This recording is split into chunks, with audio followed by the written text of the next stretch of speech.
ওয়া ইতাইজিল কুরবা ওয়া ইয়ানহা আনিল ফাহশাই ওয়াল মুনকারি ওয়াল বাগি ইয়াইযুকুম লাআল্লাকুম তাযাক্কারুন। কেউ পরে ফাজকুরুনি আযকুরুকুম ওয়াশকুরুলি ওয়ালা তাকফুরুন। সবাই কি হয়ে যায়? দাঁড়ায়। তার মানে আয়াতটার কতটা গুরুত্ব যে এতক্ষণ যা খুতবা দিলাম, যা বয়ান করলাম, এর সার নির্যাস এই আয়াতের মধ্যে আল্লাহ বলে দিয়েছে। সুবহানাল্লাহ। এটা কি একদিন পড়ে না, রেগুলার প্রতি জুমার মধ্যে পড়া হয়। কতটা গুরুত্বপূর্ণ এই আয়াতের। শুধু তাই না, হযরতে আব্দুল্লাহ ইবনে মাসউদ রাদিয়াল্লাহু তাআলা আনহু আরো বলেন,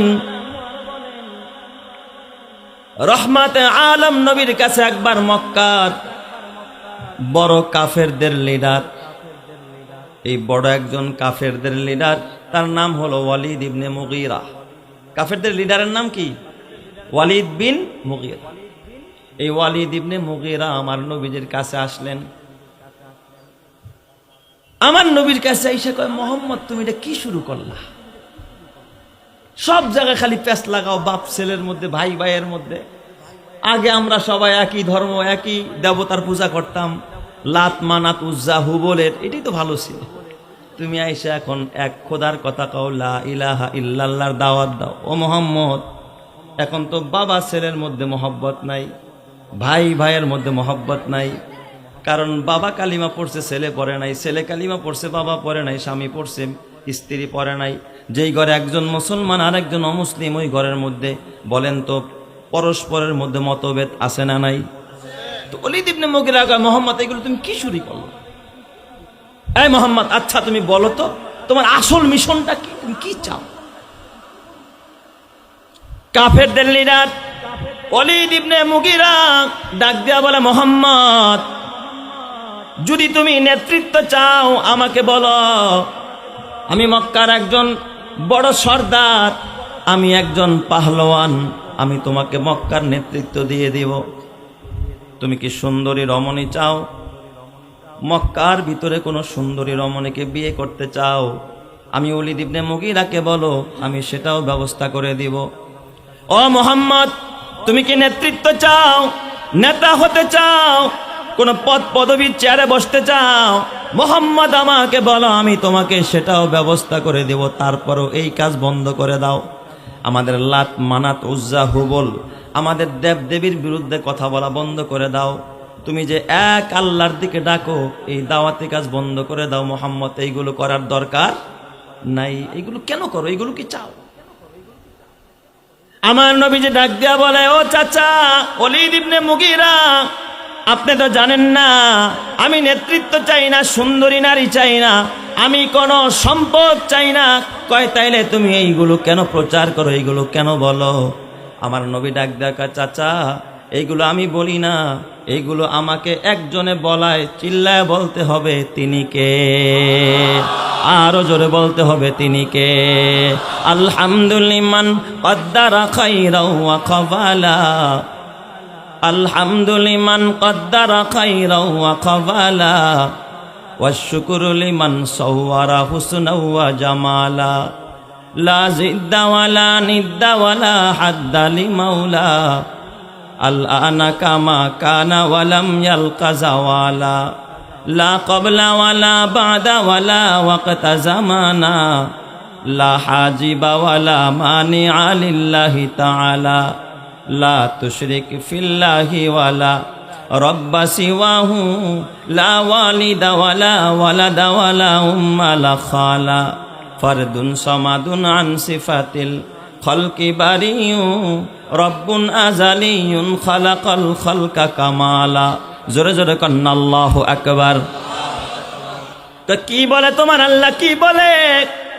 আমার নবী তখন এই চাচা ওয়ালিদ ইবনে মুগীরাকে শোনায় দেয়, আমার আল্লাহ বলে, ইন্নাল্লাহা ইয়া'মুরু বিল আদলি ওয়াল ইহসান ওয়া ইতাইজিল কুরবা ওয়া ইয়ানহা আনিল ফাহশাই ওয়াল মুনকারি ওয়াল বাগি ইয়াইযুকুম লাআল্লাকুম তাযাক্কারুন। এই কথা যখন বলছে ওলীদ ইবনে মুগীরার চোখ দিয়া পানি বের হয়ে গেছে। ওলীদ ইবনে মুগীরা আমার নবীর সাথে আর তর্ক করে না, মক্কায় গিয়া ডাক দেয়, ও মক্কার কাফেরেরা, মুহাম্মাদের জবানে যে কোরআন শুনলাম, এই ইন্নাহা লাহালাওয়া, এই কোরআনের মধ্যে এত মধু আছে, এত জাদু আছে, আমি কোনোদিন কোনো সাহিত্যিকের মুখে সাহিত্য শুনেছি, শিল্পীর মুখে শিল্প শুনেছি, কাব্যকারের মুখে আমি কবিতা শুনেছি, কিন্তু মুহাম্মাদের জবানে তার রবের এমন কালাম আমি ওলীদ ইবনে মুগীরা কোনোদিন শুনি নাই। চিৎকার মেরে কন্না আল্লাহু আকবার। যদিও সে মুসলমান হয় নাই, তারপরেও এই আয়াত শুনে সে প্রভাবিত হয়েছে, সে ইসলামের প্রতি, কোরআনের প্রতি প্রভাবিত হয়েছে। কথা ঠিক না বা ঠিক যাবে কার? এটা এতবার একটা দামি আয়াত। শুধু তাই না, মক্কার পাশে পার্শ্ববর্তী এলাকা, ওই এলাকার ভিতরে এক সর্দার বসবাস করত, তার নাম আকসাম ইবনে সাইফি, কাফেরদের বড় লিডার। পরবর্তীতে মুসলমান এই লোকটা সাহাবী হয়ে যায়। এই আকসাম ইবনে সাইফি যেই কারণে কালিমা পড়েছে, যেই কারণে ঈমান এনেছে, একটু শুনেন মুসলমান। আকসাম ইবনে সাইফি ডাক দিয়া কও, আমার কওমের লোকেরা শুনলাম মক্কায় নাকি মুহাম্মদ এক আল্লাহর কথা কয়, মুহাম্মদ নাকি নবুয়ত পাইছে, নবী হইছে, তার আমার দেখতে মন চায়, তার কাছে একটু যাইতে মনে চায়, মুহাম্মদের সাথে আমার একটু কথা বলতে মনে চায়। জোরে কোন সুবহানাল্লাহ। দুরফেশানি নে তেরে কতরু কো দরিয়া কর দিয়া, দুরফেশানি নে তেরে কতরু কো দরিয়া কর দিয়া, दिल को रोशन कर दिया, आँखों को बीना कर दिया, खुद न थे जो राह पर और को हादी बन गए, खुद न थे जो राह पर और को हादी बन गए, क्या नजर थे जिसने मुर्दों को मसीहा कर दिया। जोरे जोरे कौन सुबहानाल्लाह। আমার একটু তাকে দেখতে মনে চায়, ইচ্ছে হয়। তার সাথী সঙ্গীরা ডাক দিয়া কয়, লিডার আপনি যায়েন না, এ বড় জাদুকর, নাউজুবিল্লাহ কোন সবাই, এরা দেখলে আপনারে জাদু কইরা একেবারে ব্ল্যাক ম্যাজিক করে আপনারে তার পক্ষে নিয়ে নিবে। কয় তাইলে কি করার? কয় দুইজন প্রতিনিধি পাঠান, প্রতিনিধি দিয়ে আপনি যাচাই করেন। এবার আকসাম ইবনে সাইফি কয়, তাইলে তোমাকে দুইজন পাঠাইলাম। আকসাম ইবনে সাইফি বড় বাকপটু ছিল, কথায় বড় পাকা মাল ছিল, এমন পাকা পাকা কথা বলতো, তার কথার কাছে সবাই হার মানত। দুইজন লোক পাঠাই দিছে, যাও তোমরা গিয়ে একটু মোহাম্মদের হাল হাকিকত যাই না আসো। এই দুজন গেছে, তবে দুইজনে শিখাইয়া দিছে, তোমরা দুইজনে যায় মোহাম্মদের মাত্র দুইটা প্রশ্ন করবা। কয় কি প্রশ্ন? এক নম্বরে প্রশ্ন করবা মান আংতা ইয়া মুহাম্মদ, মুহাম্মদ তুমি কে? আরেকটা প্রশ্ন করবা ওয়ামা আংতা, এবং তুমি কি? তুমি কে এবং তুমি কি? বুঝেন নাই প্রশ্নের অর্থ? আমাকে যদি জিজ্ঞাসা করেন আপনি কে, আমি বলবো আমার নাম আব্দুর রব, আমার বাবার নাম হাজী আবুল কালাম। আমি কি বলবো? আজকের মাহফিলের একজন দাওয়াতি মেহমান, তাই না, একজন বক্তা। যদি জিজ্ঞাসা করা হয় এই যে ইবাদত মাতুব্বর উনি কে, আপনারা কি বলবেন? যে উনি আজকের মাহফিলের সভাপতি, তাই না। উনি কে? কয় অমুকের পুত্র অমুক, ঠিক না ভাই? ঠিক, এটা হলো পরিচয়। কয় তোমরা প্রশ্ন করবা মোহাম্মদ রে মান আংতা ওয়ামা আংতা, তুমি কে এবং তুমি কি? এই দুইজন রে এই কথা শিখায়া পাঠাইয়া দিছে মক্কা। এরা দুইজন আমার নবীর কাছে গিয়া নবীজিরে ডাক দিয়া কয়, মোহাম্মদ আমাদের লিডার আকসাম ইবনে সাইফি আপনার কাছে পাঠাইছে আপনারে দুইটা প্রশ্ন করার জন্য। আপনি নাকি এক আল্লাহর প্রতি মানুষকে দাওয়াত দেন, আপনি নাকি দেব দেবীর বিরুদ্ধে কথা বলেন, আমাদের প্রভুদের বিরুদ্ধে আপনি কথা বলেন। ও মোহাম্মদ, আপনার কাছে আমাদের লিডার দুইটা প্রশ্ন করেছে। কয় কি প্রশ্ন? কয় এক নম্বরের প্রশ্ন হলো মা আংতা, আপনি কে? আমার নবী প্রশ্নের জবাব দিলেন আনা মুহাম্মদ ইবনু আবদুল্লাহ, আমি আব্দুল্লাহর পোলা নবী মুহাম্মদ। জোরে কোন সুবহানাল্লাহ। নবী মান আংতার জবাব দিছে। কমা আংতা আপনি কি?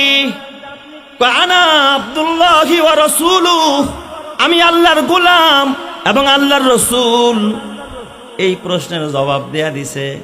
কয় শোনেন, আপনি যদি আল্লাহর রসুল হন তাহলে আপনি নতুন যে কালিমার দাওয়াত দেন, আমাদের দেব দেবীর বিরুদ্ধে কথা বলেন, আপনার পরিচয় সম্পর্কে আপনাকে আপনার আল্লাহ কি বলে এটা আমাদের লিডার জানতে চাইছে, একটু বলে দেন। তখন আমার নবী আকসাম ইবনে সাইফির প্রতিনিধিদেরকে এই আয়াত শোনায়, ইন্নাল্লাহা ইয়া'মুরু বিল আদলি ওয়াল ইহসান ওয়া ইতা'i যিল কুরবা ওয়া ইয়ানহা আনিল ফাহশাই ওয়াল মুনকারি ওয়াল বাগি ইয়াইযুকুম লাআল্লাকুম তাযাক্কারুন। কয়েকবার তেলাওয়াত করে ওদেরকে আয়াতটা মুখস্থ করা গেছে। প্রতিনিধি দুইজন মক্কায় গিয়া, মক্কার পাশে আকসাম ইবনে সাইফি তখনও মুমিন হয় নাই, যা ডাক দিয়া কয়, লিডার মোহাম্মদ এই জবাব দেয়, আর মোহাম্মদের খোদায় নাকি মোহাম্মদরে এই নির্দেশ দেয়। কয় কি নির্দেশ? শোনায়া দিছে আয়াতটা শুনতে দেরি আকসাম ইবনে সাইফির চোখ দিয়া পানির ফোঁটা গড়ায় গড়া, পুরা দাড়িটা ভিজে, পুরা বুকের মধ্যে পানির ফোঁটা টপ টপ টপ টপ করে গড়ায়া পড়তেছে। চিৎকার মেরে কন্ন আল্লাহু আকবার, আরো জোরে বলেন আল্লাহু আকবার। আকসাম ইবনে সাইফি ডাক দিয়া বলে, এই আমার প্রতিনিধিরা, এটা যদি মোহাম্মদের প্রভুর নির্দেশ হয়, এত সুন্দর কথা, এত সুন্দর নির্দেশনা, এত সুন্দর কর্মসূচি যার রব দেয়, যার আল্লাহ দেয়, যার প্রভু দেয়, ওই প্রভু খারাপ না, আর তার নির্দেশ যে মানে মোহাম্মদ, সেও খারাপ হতে পারে না। আমি এখন তার কাছে যাব না, এখন আমি দূরে আছি, যাওয়ার সময় নাই। যদি আমি আগেও মরে যাই, আমি তোদেরকে সাক্ষী রাইকা পড়ে নিলাম, আশহাদু আল্লাহ ইলাহা ইল্লাল্লাহ ওয়া আশহাদু আন্না মুহাম্মাদান আবদুহু ওয়া রাসূলুহু। চিৎকার মেরে কন্না আল্লাহু আকবার, আরো জোরে বলেন আল্লাহু আকবার। কালিমা পড়া কি হয়ে গেছে? মুসলমান হয়ে গেছে। তাহলে এই আয়াত শুনা শুনা কাফেররা কি হয়ে গেছে বলেন? মুসলমান। এটা হলো কোরআনের জাওয়ামিউল কালিম। কি নির্দেশনা! এর আরেকটা বৈশিষ্ট্য এই আয়াতের মধ্যে আছে।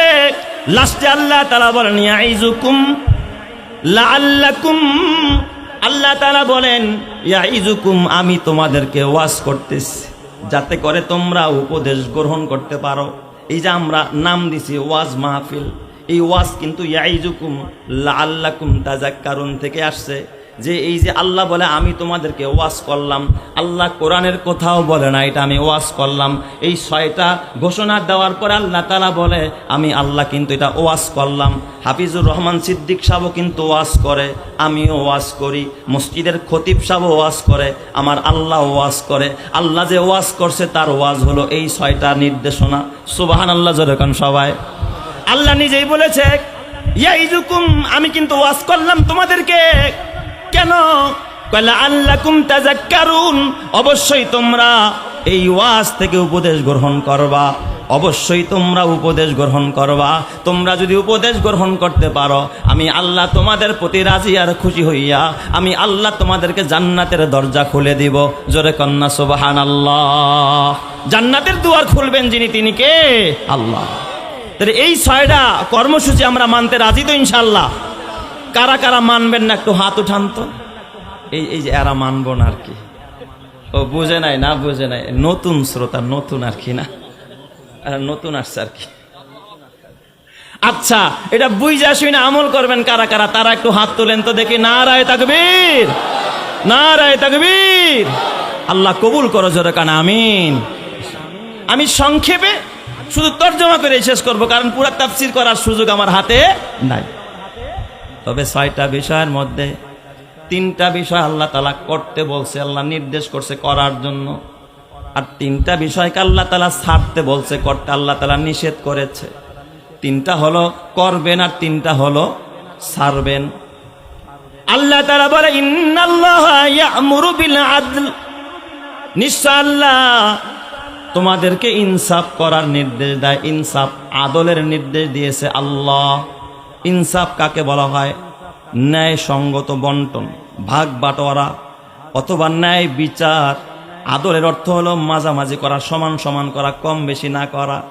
ইনসাফ করা, ন্যায় বিচার করা, তার মানে সব ক্ষেত্রে ন্যায় বিচার করা। আল্লাহর হক আদায়েও তোমাকে ইনসাফ করতে হবে, বান্দার হক আদায়েও তোমাকে ইনসাফ করতে হবে। নিজের দেহেরও একটা হক আছে, এই জাসাদের হক আদায় করার ক্ষেত্রে ইনসাফ করার দরকার আছে না নাই? ইনসাফ মানে কি জিনিস অনেকেই জানে না। রব বলেছে ওয়াবুদুল্লাহ ওয়ালা তুশরিকু বিহি শাইআ, রবের গোলামি করো, রবের সাথে শিরক করো না। রবের গোলামি করার মধ্যেই রবের প্রতি ইনসাফ করা হয়, ঠিক না বেঠিক? কেউ যদি আল্লাহর গোলামি না করে সে কি আল্লাহর প্রতি ইনসাফ করলো নাকি? কেউ যদি আল্লাহর সাথে শিরক করে সে কি আল্লাহর প্রতি ইনসাফ করলো নাকি? বান্দার প্রতি ইনসাফ হলো বান্দার পাওনা আদায় করা। তুমি যদি স্বামী হও বিবির হক আদায় করো, তুমি যদি ভাই হও ভাইয়ের হক আদায় করো, তুমি যদি প্রতিবেশী হও প্রতিবেশীর হক আদায় করো, তুমি যদি নেতা হও জনগণের হক আদায় করো। কথা কয় না? তুমি যদি ধনী হও গরিবের হক আদায় করো, তুমি যদি আলেম হও তাহলে আওয়ামের হক আদায় করো, তুমি যদি শিল্পপতি হও কোটিপতি হও মিসকিনের হক আদায় করো, তুমি যদি দেশের শাসক হও এই দেশের জনগণের হক আদায় করো। ঠিক না বেঠিক জোরে কন? তুমি যদি সন্তান হও মায়ের হক আদায় করো, তুমি যদি ভাই হও ভাইয়ের হক আদায় করো, তুমি যদি বোন হও বোনের হক আদায় করো। তার মানে সকলের হক যখন আদায় করবেন তখন আপনি ইনসাফ প্রতিষ্ঠা করলেন। কারো হক নষ্ট করলেন আপনি বেইনসাফি করলেন। আপনি কোনোদিন ইনসাফগার হতে পারবেন না, আল্লাহর জান্নাতেও চোখে দেখবেন না। কথা ঠিক না বেঠিক জোরে কন? ইনসাফ দরকার আছে না নাই? আর যেই জমিনের মধ্যে যত বেশি ইনসাফ থাকবে ওই জমিনের মধ্যে খোদার রহমত আর বরকত বর্ষিত হতে থাকবে। চিৎকার মেরে কান আল্লাহু আকবার। এখন এই ইনসাফের বিচার আছে? কথা বলেন আছে? এখন আর ইনসাফের বিচার নাই। এক বাদশা জঙ্গলে গেছে পাখি শিকার করার জন্য, এটা তার শখ। আগের যুগের রাজা বাদশারা পাখি শিকার করত। গ্রামগঞ্জে, আমিও আমার গ্রামের বাড়িতে আমার মহল্লার এক চাচা ছিল, ঢাকাতে তার বাড়ি মোহাম্মদপুরে, লাইসেন্সদারি একটা বন্দুক রাখতো তার বাসায়। উনি গ্রামে আসলে শীতের দিনে এই যে অতিথি পাখি, এখন তো পাখি শিকার করা নিষেধ, একটা সময় কিন্তু এটা কি ছিল না, নিষেধ ছিল না, তো পাখি শিকার করতো। ওই যে বাইলা হাঁস এই ধরনের কিছু বক এইগুলো শিকার করতো। দেখতাম এই দামি দামি টয়রে কাপড়গুলো পাটের গোছায় ছিঁড়ে ফেলতো। তো আমি বলতাম, চাচা আপনি কি অভাবের কারণে করতেছেন? বাজান এটা একটা শখ। পাখি শিকার করে আনতো, খুব শখ, একেবারে কাদায় মেখে যেত শরীরটা, এটা একটা শখ। তো আগের যুগে রাজা বাচ্চাদের শখ, এই যুগেও কিছু মানুষের শখ থাকে। কেউ হুক্কা খাওয়ারে পছন্দ করে, হুক্কা খায়। কারো কাছে সিগারেট খাওয়া বড় শখের, আছে না নাই? শখ করে খাই, কি কন? হ্যাঁ, সিগারেটটা কেন টানে? শখ। শখে সিগারেট খাইলে তার কোনো গুণা নাই, তাই না? কথা কয় না। শখে কয় এই ক্যারাম বোর্ড খেলেন কেন টাকা দিয়া? কয় এই শখে। শখে। দাবা খেলেন কেন? কয় শখে খেলি। এখন তো মোবাইলের মধ্যে আবার টাস খেলে, জুয়াও খেলে, মোবাইলে আছে না নাই? ছোট্ট একটা মোবাইল নিয়ে 4 জন দেখি বসে রয়েছে এক জায়গায়, কি করেন?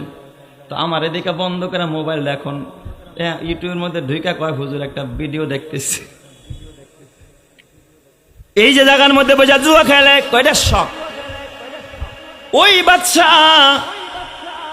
আগের যুগের এক বাচ্চা, তার শখ হলো পাখি শিকার করা। জঙ্গলে গিয়া পাখি শিকার করতে করতে করতে করতে বাচ্চার সন্ধ্যা গনায় আসছে, বেলা ডুবে যায়, সিভিলে গেছে, কেউ তারা চেনে না। আগের যুগ তার মোবাইলের যুগ না যে সব মানুষ চেনে আমাকে বাচ্চাকেরা, বাচ্চার চেহারাটা কেমন ফেসবুকেও দেখা যায় না, মোবাইলেও দেখা যায় না, তারা চিনাও যায় না।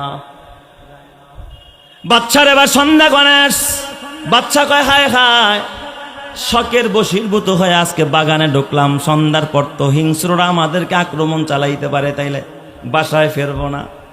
এখন আমরা রাতের বেলায় দেখি কারো বাড়ি পাই কিনা, জঙ্গলের ভিতরে দেখে এক কাঠুরিয়ার বাড়ি। কাঠুরিয়া তো বড় শিল্পপতি নাকি? গরিব মানুষ। জঙ্গলের পাশে এক কাঠুরিয়া বসবাস করে, গরিব মানুষ। হাঁটি হাঁটি পা পা করে কাঠুরিয়ার বাড়িতে। কাঠুরিয়া তো আর বাচ্চা চেনে না। কাঠুরিয়া ডাক দিয়া বলে, ও ভাই, লিমা যে ইতা, কেন আপনি আমাদের বাড়িতে আসলেন? কয় ভাই রে, ও দোস্ত, আমরা পাখি শিকার করতে আসছি, এখন যাওয়ার মতো সুযোগ আমাদের হাতে নাই, অন্ধকার গণায় আসছে, যদি একটু সুযোগ দাও তোমার ঘরের মেহমান হতে চাই। সুবহানাল্লাহ জোরে কোন সবাই। মেহমানদারি করলে বরকত দেয় কে? ঠিক আছে মেহমান হয়ে যান, ঘরের মধ্যে নিয়ে বসার জায়গা করে দিস।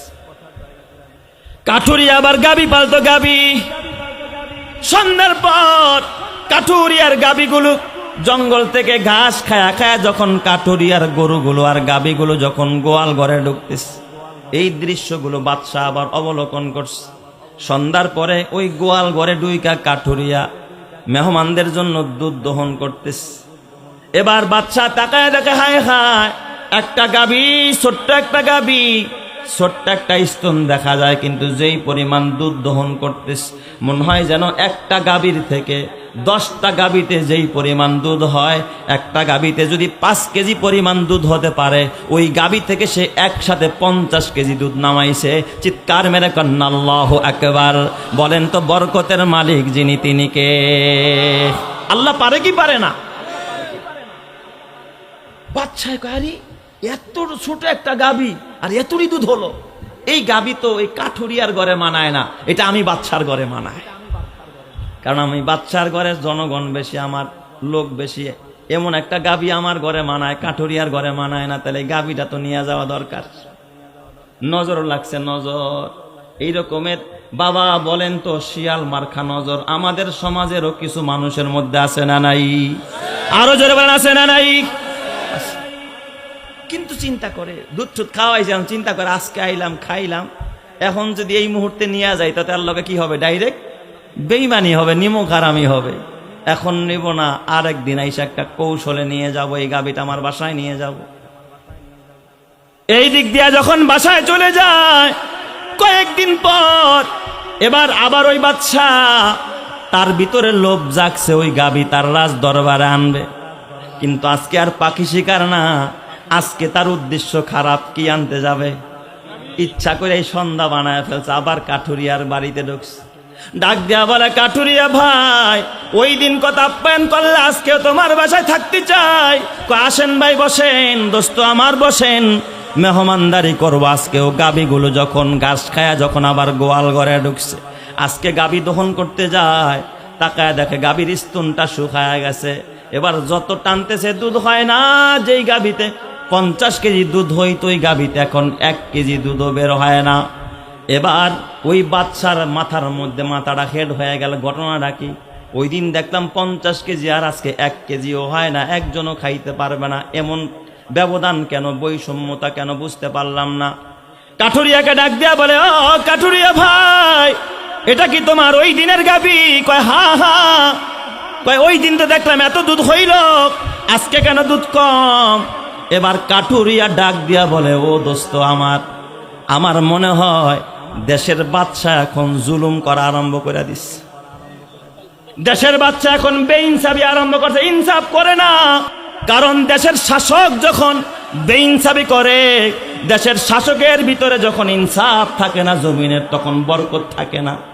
রব্বুল আলামিন জমিনের বরকত উঠায়া নিয়ে যায়। এই জন্য আল্লাহর কোরআন বলে, ওয়ালাউ আন্না আহলাল কুরা আমানু ওয়াত্তাকাউ লাফাতাহনা আলাইহিম বারাকাতিম মিনাস সামাই ওয়াল আরদ। কয়, জমিনবাসী যদি কামেল মুমিন হয় আর কামেল তাকওয়াবান হয়ে যায়, আল্লাহ আসমানের বরকতের দরজা, জমিনের বরকতের দরজা খুলে দেয়। আর জমিনবাসী যখন বাবা নাফরমান হয়ে যায়, গুনাহগার হয়ে যায়, ইনসাফ যখন হারায়া ফেলে, যখন তাদের ভিতরে ইনসাফ থাকে না, আদল থাকে না, ইন্নাল্লাহ ইয়ামুরু বিল আদলি, এই আদল যখন হারায়া যায়, তখন আল্লাহ তাআলা গাভীর স্তনের দুধ শুকায়া দেয়, নদীর পানি শুকায়া যায়। পদ্মা থাকবে, পদ্মার ইলিশ থাকবে না, মেঘনা থাকবে, মেঘনার পাঙ্গাস থাকবে না, ঘর থাকবে, শান্তি থাকবে না, এসি থাকবে, শান্তি থাকবে না, বিবি থাকবে, ঘরে মহব্বত থাকবে না। বলেন তো সমাজের করুণ হালাত এখন শুরু হয়েছে কি হয় নাই? নামের বড়াই করো না কো, নাম দিয়ে কি হয়? নামের মাঝে পাবে না কো আসল পরিচয়। ঠিক না ব্যাঠিক জোরে কান? মতি ঝিলে মতি নেই, নেই কোনো ঝিল, সোনার গায়ে সোনা নেই, আছে শুধু বিল। ঢাকা শহর খোলা থাকে, ঢাকা কেন কয়? নামের মাঝে পাবে না তো আসল পরিচয়। নামের বড়াই করো না কো, নাম দিয়ে কি হয়? নামের মাঝে পাবে না তো আসল পরিচয়। রাজা নেই শাহী নেই রাজশাহী নাম, হাতি নেই ঘোড়া নেই আছে শুধু আম, সিংহ নেই তবু কেন ময়মনসিংহ কয়, নামের মাঝে পাবে না তো আসল পরিচয়, নামের বড়াই করো না কো নাম দিয়ে কি হয়, নামের মাঝে পাবে না তো আসল পরিচয়। কথা ঠিক না ব্যাঠিক যারা কান, হাম মুসলমান হে মগর হামে মুসলমানি নেহি, हम मुसलमान है मगर हम में मुसलमानी नहीं, दिल में ईमान है मगर ईमान में कामिल नहीं। এখন আমাদের নাম আছে মুসলমান, কিন্তু মুসলমানিত্ব আমাদের মধ্যে নাই, এই কারণে জমিনের বরকত চলে গেছে। কথা ঠিক না ব্যাঠিক জোরে কান। বাদশাহ এই কথা যখন শুনছে তার তো দিলের মধ্যে কি হয়ে লেগে গেছে, খটকা লেগে গেছে, আরে আসলেই তো আমার উদ্দেশ্য খারাপ, আমার ভিতরে তো এখন আর ইনসাফ নাই। বাদশাহ আর গাবি চুরি করে না, ভিতরে তওবা আরম্ভ করছে। বাসায় গিয়া রাতের বেলায় কান্নায় ভেঙে পড়ল, আল্লাহ আমার বেইনসাফির কারণে জমিনে শান্তি নাই, গাভীর স্তনে দুধ নাই, নদীতে পানি নাই, পুকুরে মাছ নাই, অসময়ে বৃষ্টি, বৃষ্টির যখন দরকার তখন বৃষ্টি হয় না, কান্নায় ভেঙে পড়েছে। এই দিক দিয়ে 3-4 মাস পর্যন্ত তওবা করছে, আর ইবাদত আরম্ভ করছে, ইনসাফ আরম্ভ করে দিস। 3 মাস পর আবার চিন্তা করলো, আল্লাহ গো তওবা কবুল করলা কিনা, প্রমাণ নেওয়ার জন্য আবার আমার ওই জঙ্গলে যেতে হবে, ওই রাখালের বাড়িতে, ওই কাঠুরিয়ার বাড়িতে আমি আবার যাব। 3 মাস পর আবার পাখি শিকার করতে যায়, আবার সন্ধ্যাবেলা বাসায় উঠছে, বাড়িওয়ালা একই কায়দায় আবার গোয়াল ঘরে যখন গাভীগুলো আসছে তাকে আবার দুধ পান করানোর জন্য গাভী দহন করতে গেছে। বাচ্চা এবার তাকায় দেখে একই গাভীর ভিতর থেকে যেখানে 50 কেজি দুধ হইতো, আজকে সেই গাভীর ভিতর থেকে 60 কেজি দুধ বের হয়ে গেছে। চিৎকার মেরে কন্না আল্লাহু আকবার।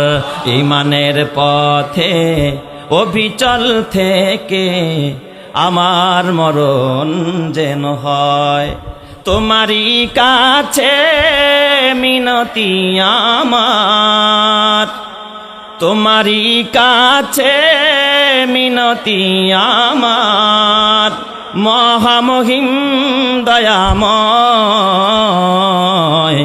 ঈমানের পথে অবিচল থেকে আমার মরণ যেন হয়, ঈমানের পথে অবিচল থেকে আমার মরণ যেন হয়।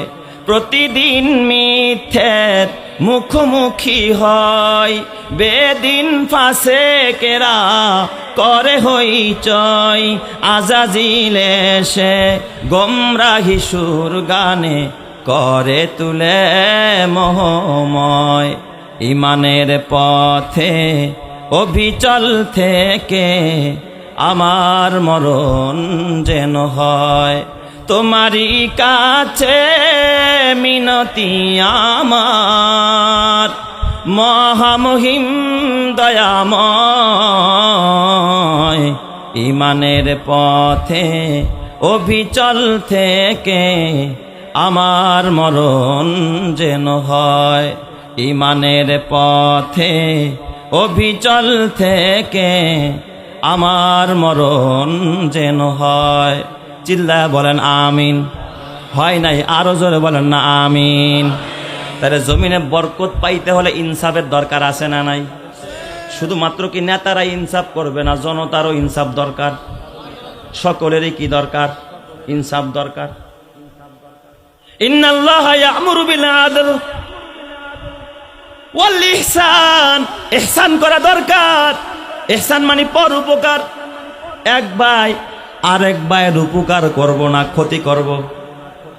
এখন আমরা এক ভাই আরেক ভাইয়ের উপকারের জন্য বসে থাকি না ক্ষতির জন্য বসে থাকি। ওর পোলায় জিপিএ 5 পেলো কেন? ওর পোলায় মরে যেতারে না? ওর খেতে 50 মন পিয়াইজ হলো, কেওয়ারটায় 40 মন হইব, আমারটায় 50 মন হইব। ঠিক না বে ঠিক? পর উপকার, অন্যের ভালো দেখতে পারে না এমন মুসলমানের সংখ্যা কম না বেশি? ইয়া'মুরু বিল আদলি ওয়াল ইহসান, ইহসান নাই, পর উপকার নাই। ভাই ভাইয়ের উপকার করে না, বরং সম্পদের জন্য ভাই ভাইয়ের চোখ উঠায়। কথা কয় না? সম্পদের জন্য ভাই ভাইয়ের বিরুদ্ধে মামলা দেয়, আছে না নাই? সম্পদের জন্য ভাই ভাইকে খুন করে, আছে না নাই? এখন প্রতিবেশী প্রতিবেশীকে দেখতে পারে না। এ যুবক, পরোপকার ছাড়া কোনোদিন জান্নাতে যাইতে পারবি না। আর এই পরোপকার আমাদের বাংলাদেশের কওমি ওলামায়ে কেরাম, এই যে আলেম ওলামারা বসে, আমি বুকে হাত দিয়া বললেও বাবা একটা কথা এদিক সেদিক হবে না, আমি খুব খেয়াল করবেন, আল্লাহকে হাজির নাজির যাই না বলছি। এই জমিনের মধ্যে আলেম ওলামার মতো পরোপকার পৃথিবীর জমিনে আর কেউ করে না। বলেন, আপনার বাবা অসুস্থ, দোয়া করে কারা? টাকা চায় নাকি? পক্ষান্তরে অসুস্থ বাবারে নিয়ে যদি মেডিকেলে যায় বলেন, ডাক্তার কিন্তু গাড়ি নিয়ে চলে। ডাক্তারে যদি বলেন আমার বাবারে একটু দেখা দেন, অসুস্থ মানুষ, আমি বড় মুসিবতে আছি, আপনারা যখন মুসিবতে পড়ে ডাক্তারের কাছে যান, ডাক্তার কিন্তু তখন আপনার পকেটটা কম মারে না, বেশি মারে? কেউ ডাক্তার থাকলে আমার প্রতি রাগ করবেন না, আমি বাস্তবতা কথা বলছি। মামলা নিয়ে গিয়া থানায় গেলে তখন মনে হয় টাকা পয়সা লাগে না, যে বিপদে পড়ছি, মার্ডার করে আসছি, পুলিশ ভাই ও আমার উকিল ভাই একটু মামলা থেকে আমার মুক্তি দিয়া দেন, তখন মনে হয় কয় ঠিক আছে তোমার টাকা লাগবে না, সব ফ্রি সার্ভিস দিয়া দেয় নাকি? পৃথিবীর মধ্যে মরা গেলে বাবার খাটটা বহন করে আলেম ওলামারা, দোয়া করে আলেম ওলামারা, কবরে নামে আলেম ওলামারা, জানাজা পড়ে আলেম ওলামারা। একটা আলেম কোনোদিন রাত্র 11টায় যদি জানাজা পড়ে, একটা টাকা চায় না, টাকা নেয় না, টাকা দিলে আর উল্টা ফেরত দিয়া দেয়। এদের মতো পরোপকারী জমিন আর একটাও খুঁজা পাইবা না। কথা ঠিক না ব্যাঠিক? যারা